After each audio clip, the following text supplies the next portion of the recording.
Oh, it's sudden death. Huh? No, that's because the flag is still not back in their spawn. There's more than Oh. enough time. My God. It's gonna be How? tied. How? Overtime. The members of Hyping, they defended for like ages, over 8 minutes. And you're telling me it's gonna be overtime in literally the sudden death? Ain't no way. There's no way. Just goes to show you that final couple of moments to bring everything back. Those final moments are where it all matters. And ladies and gentlemen, Frentinals, they're putting on a show for us back at home. But still, there's only 4 minutes now instead of the full time. So how are they going to play this one out right here and right now? That's going to be the question. Yup. Well, already Hyping. You know, they are looking for those skills and they will be... Oh, Terminator, he was almost successful in getting that. He got the shield off as well for HS and when lost the gunfight. Now, this is now 5 minutes only. It's not going to be as long as the previous one. You won't have that much time. Only 5 minutes makes you think, is there going to be a shake-up in the strategies? I really hope there is, because look at that Frentinals. All of them are quite aggressive towards the spawn of their opposition. They're looking to capture the flag as well. Arbiter's right here with the alien weapon. 1 kill, it can be it. There's the melee, but he loses his life. Those are 3 members gone down. Hyping will still have their own flag under safe conditions. However, they themselves have to retrieve the flag of Frentinals. And this will give them an opportunity to traverse further into the map.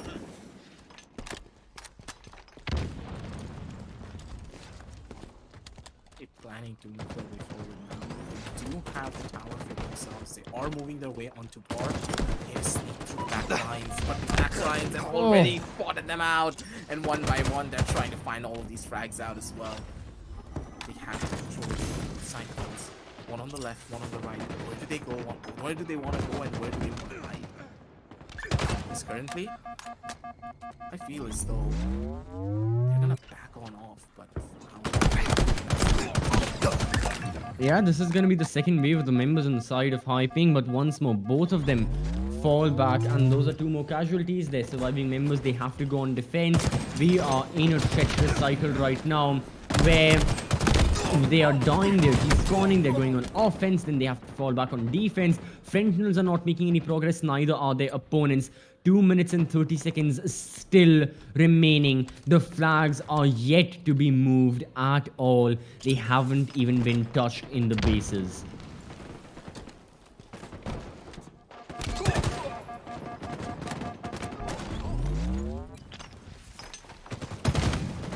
it is gonna be played out in a much more different format. Yeah. But for now, at least, you see a little bit of a switch up here on our end, but these teams are playing so slow. They cannot even find a forward athlete for themselves, and that's what's the problem here. Alien weapon, not gonna find out much. They're trying to track out the final player. That's gonna be the position be given away. Full clip already unloaded. And that's gonna be the kill that they will possibly need to get a forward spot. Frentinals, they can now finally pick up the flag for themselves because all of the members, they're stuck into a corner. 1 point, that's all that they need. They should be able to take it all the way. Oh, what are Hyping gonna try right now? This can be it. This may just be the end of Capture the Flag in Bazaar. We may be going to the decider map. The flag has also been taken. Oh, it may be a flag trade. It surely can be. If it returns to that, that is gonna be unfortunate for all the work both of the rosters have been putting in. That is 1 person gone off. Flag has been returned. But yeah, once more, it's the same thing. Overshield on Cerberus. However, he dies before he can even collect it. Less than a minute on the clock, and still the flags are back in their spawn. I give them an opportunity to just push their way forward. But then again, here comes the cavalry and here comes the push-ups. Soul Screech not really having the best of games here. He has been dying out on quite a lot of occasions, but still he's trying to switch out the strategies and he's trying to build in something a little bit more different. different. Eliminator on the side is going to be able to take that final kill off. One player is chasing him though on towards the back end. That's going to be one. He's trying to get on away, try and save himself for another rainy day here, but he is staggering himself from his other teammates. Arbiter takes a back seat, and that's going to be a costly one because now Arbiter is not going to be on the making for a pretty decently long time. But these frag nades should give another free kill, but instead, the entirety of Team Cobra, they need to try and get themselves together. Otherwise, there's no otherwise. It's going to be a tie. Yep. Another tie right there. And yeah, that's that. I mean, so far with the ties that we have seen, Jesus, I mean, what really has happened? Capture the flag. The first time it happened, like before the sudden death, it was so close. 8 minutes of sheer defense, then you lose it in literally the final 5 seconds. You cannot make that up. You absolutely cannot. It's a much more of the difficulty of these matters, but then again, like, what do you do at this point? It was a tie. There's not really much that can be done. And at this point, the game will be replayed once again because this was a tie. And according to our rules that it is given here, the game replayed will utilize the same side selection for both of the teams. And whichever team takes that first initial point will be the one to just bring it all away. And they're going to be the ones to win. So we're going to be rerunning this entire map one more time, same sides for both cases. And whoever captures the flag once is going to be the team to win it all. Jesus, all right. I mean, yeah, I'm ready for it. How long can the teams go? That is now the question. Because we may be here for another 5 hours at the very least with how they've been planning and preparing their defenses. I mean, yeah, this has been really, really long. It must be taking a toll on the players as well. They've been here for quite some time, and still, even if the members of Friendles take this out, we have one final map to go. We will go to like Slayer on the map of Aquarius as well, but I'm no way gonna discuss that right now. If it comes to that, then we'll discuss it. For now, coming back to capture the flag, coming back to Bazaar, I really have no thoughts remaining as to what exactly can the teams do because they've exhausted all of their options. They played defense. They went all out, like guns blazing, full on aggressive. Nothing worked.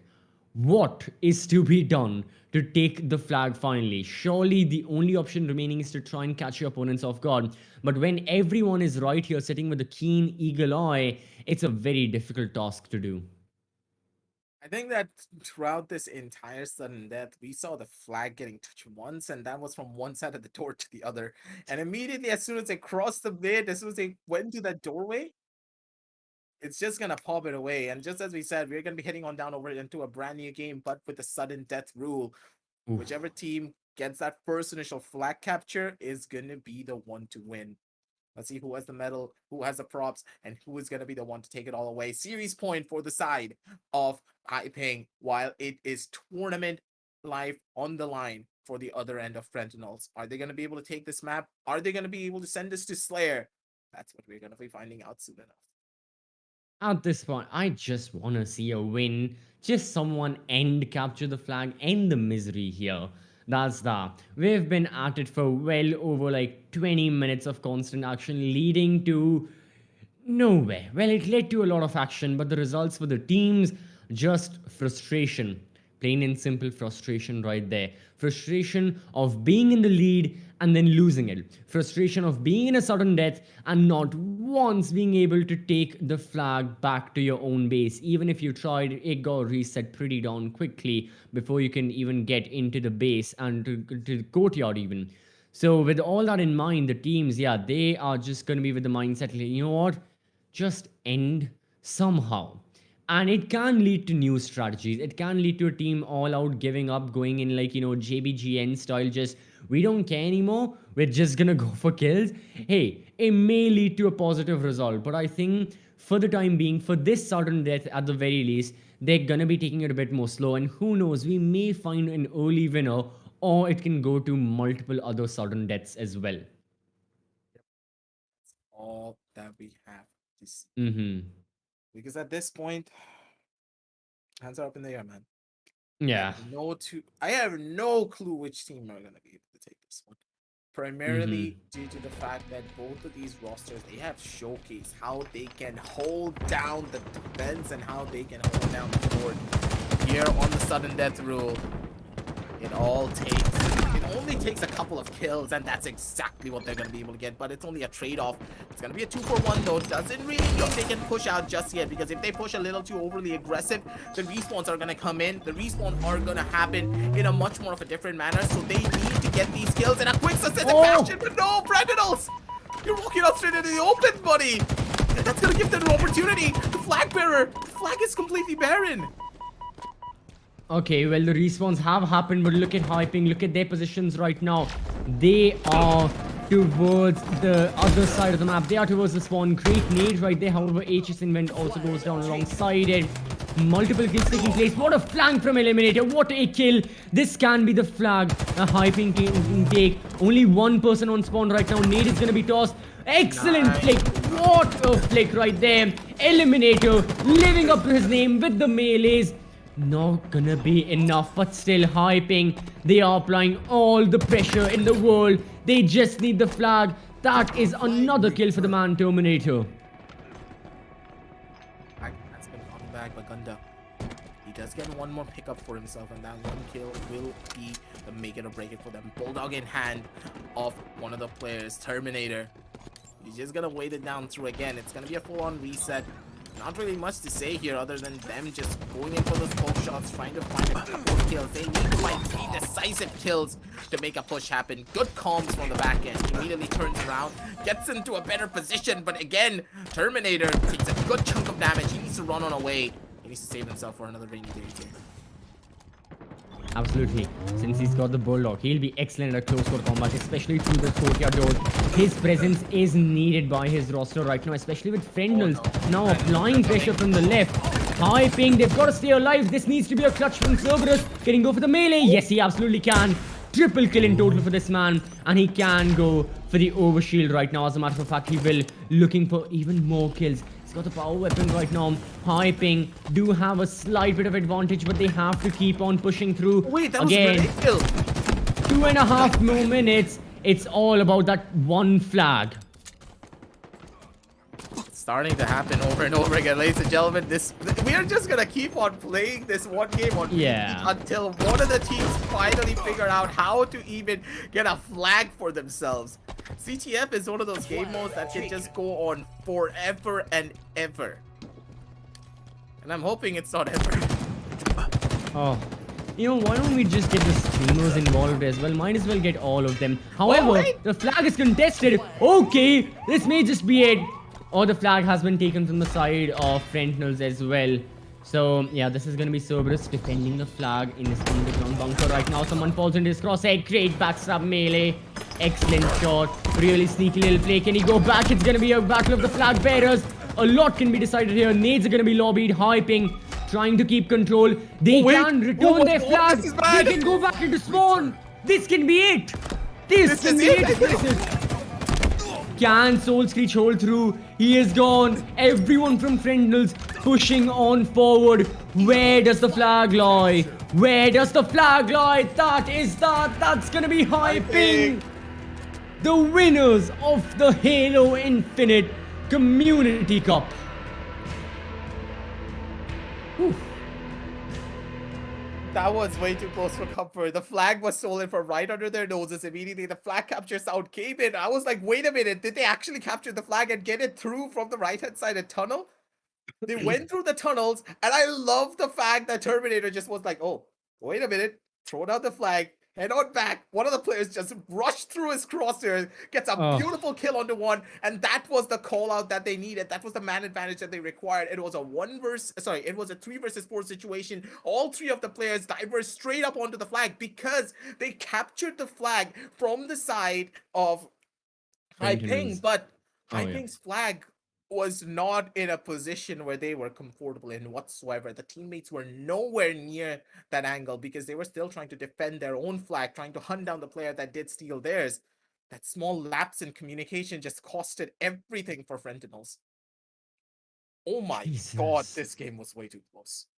What a grand finals we have witnessed. Goodness me. You cannot make this up.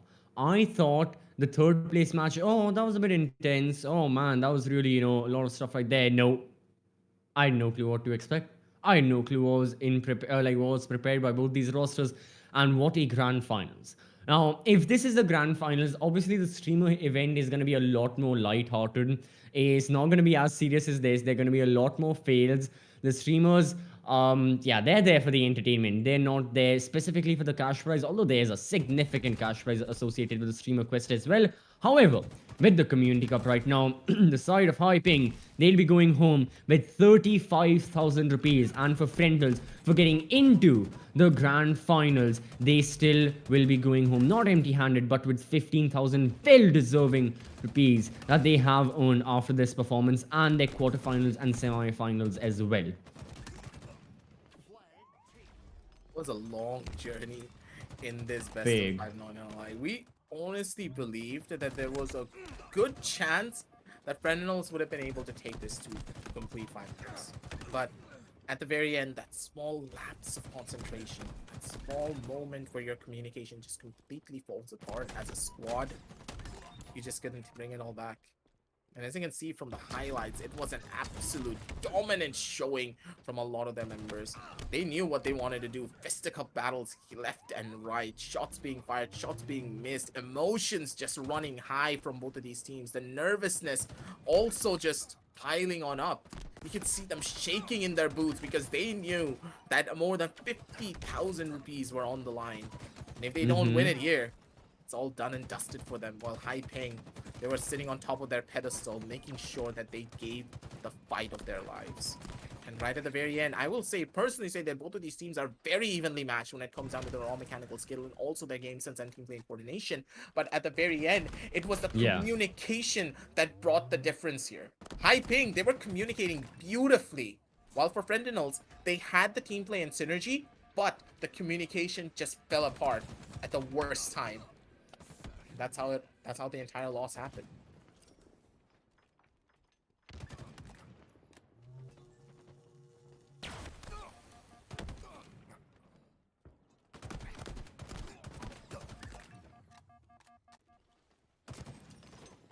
Now, I do believe my boy CCV is having a little bit of a hard time trying to process all the information. And he's speechless, so am I. Because the way that all of this is panning out, I'm shocked. I'm shell-shocked, honestly, because Hyping, for sure, they came in here as tournament favorites, but at the end of the day, being the tournament favorites is one thing, but winning out on this entire tournament, that's a completely different story. There was a chance of this going on down over onto a completely different note, but then again, the community tournament champions are going to be none other than Hyping. Congratulations to all of the players because you guys played absolutely bonkers and you deserve the title to be the winners of the first ever Halo Infinite tournament in the entirety of South Asia. And I do believe that because of a couple of technical difficulties, my boy CCB is not going to be here, but hey, you're going to be stuck with me for this entire roundup. It is a perfect play from Hyping. They brought it all down. They were able to switch everything out. They were able to bring in the pain, bring in the hurt, and also be an absolute dominant force throughout all of it. But I'm pretty sure that CCB would say the same. He just sent me a text message just to tell you guys that, hey, it's completely fine. Nothing to really worry about because we are still gonna be on position, on prime. Because, hey, even though he's not here, I'm gonna be here, and you can see his face. He's like, he's a happy boy. Its camera's frozen. He had a few technical difficulties, but nothing to really worry about, ladies and gentlemen, because I'm gonna be here with you, talk you right through the ending moments. But for now, thank you all for stopping by. Thank you all for being here throughout this entire tournament.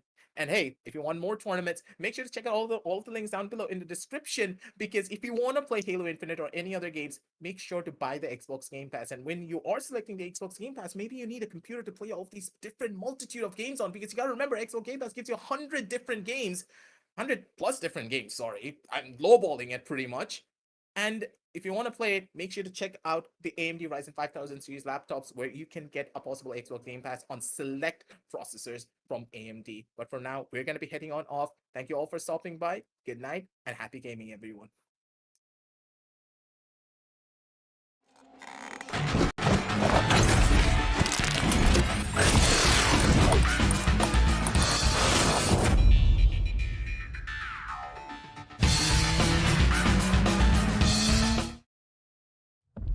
You're always on your game during work time.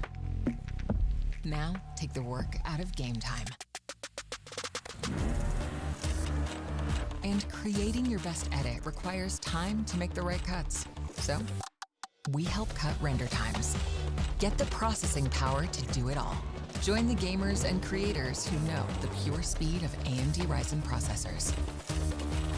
Those who know performance know AMD Ryzen.